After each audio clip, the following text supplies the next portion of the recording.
it can be really intimidating for therapists to like look at a list of like basic studio needs and start recording. And I feel like the first time you record something, you're going to go, oh gosh, this sounds terrible.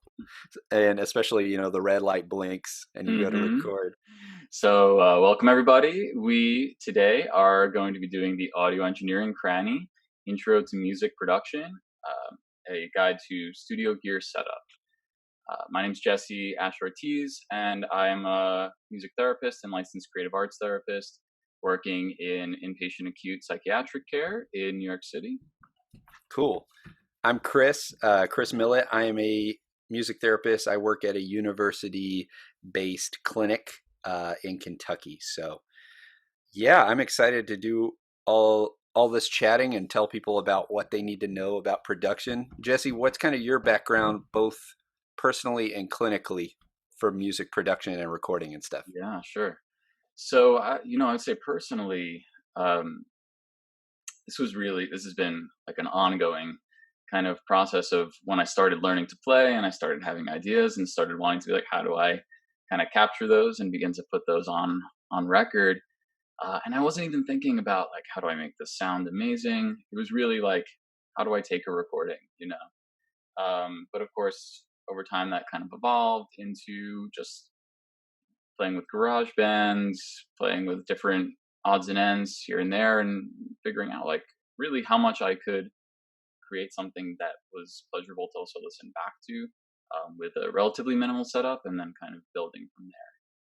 So yeah, I guess professionally, I've had a lot of nice opportunity to work with sort of like recreating the band setting or recreating the studio setting with my clients that I get to work with, and that's been it's been, I mean, just incredible for them to kind of get into that process and to again, like bring in certain gear and kind of really create like this vibe of, oh, we're going to the studio right now.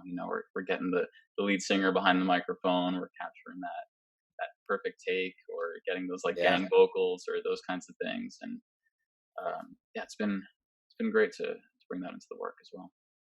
that's super cool. And I would say my kind of background is pretty much the same. I grew up playing guitar and had rock bands and metal bands, and uh, I remember there were a couple times when I was like 15 or 16 that I plugged my guitar like straight into the computer, like with hmm like an adapter, and it sounded so bad.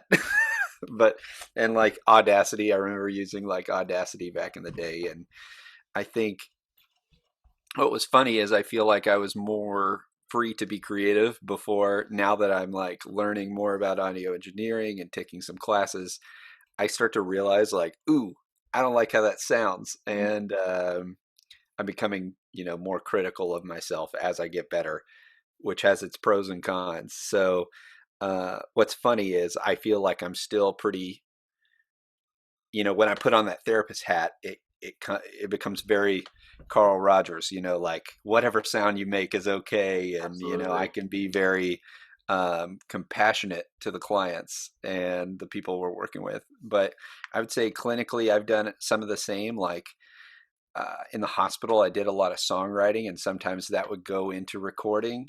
Um, we did a prom band that we did some recording at the hospital, and then some heartbeat recordings and different stuff like that. I did that quite a bit with all kinds of different hospital populations.